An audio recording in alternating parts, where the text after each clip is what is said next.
Rubiconians, and welcome back to 1R at Your Desktop, featuring Ann Zabalas, our Clinical Director of Mental Health and Wellness Services and Team Lead for the Behavioral Health Program Design Team. Thanks for joining me, Ann.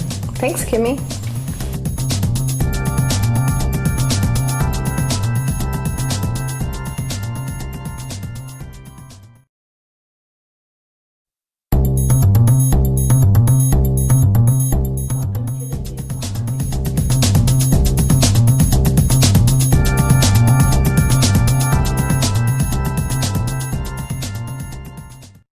Rubiconians, and welcome back to 1R at Your Desktop, featuring Ann Zabalas, our Clinical Director of Mental Health and Wellness Services and Team Lead for the Behavioral Health Program Design Team. Thanks for joining me, Ann.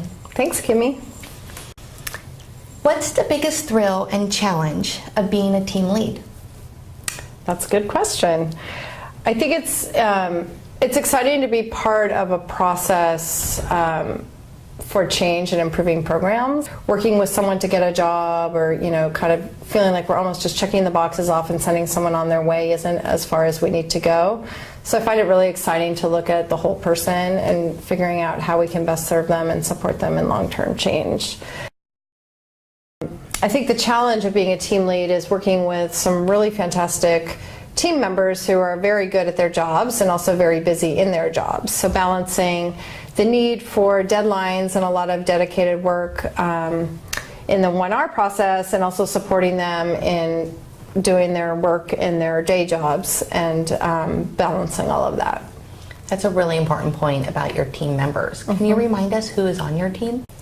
The challenge of the 1R Behavioral Health Team Design process is to design humanistic, trauma-informed mental health and alcohol and other drug services that support individuals in overcoming barriers to sustainable employment. Our objective will be to achieve greater collective impact by smoothly and seamlessly integrating behavioral health care programs with all other aspects of the 1R program design. So I noticed that you use the term humanism. Can you share how your team is defining the word and how humanism will help us better address participant issues? Absolutely. Humanism actually comes out of psychology. It really looks at the whole person to better serve them and help them move forward in their recovery. It also stresses in the movement the use of empathy. And when we did a lot of research and we've talked to a lot of agencies and participants, we've really learned that one of the core competencies of staff and one of the most important pieces of our work is empathy, and approaching everything with empathy. Empathy is trauma-informed, it's very welcoming, and it makes people feel comfortable and heard. Great.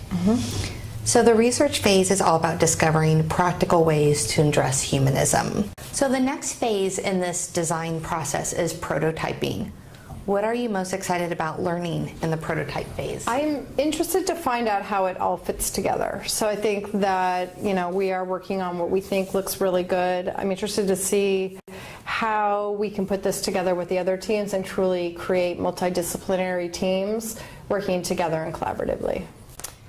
Well, that sounds really exciting. I can't wait to see what prototype your team comes up with.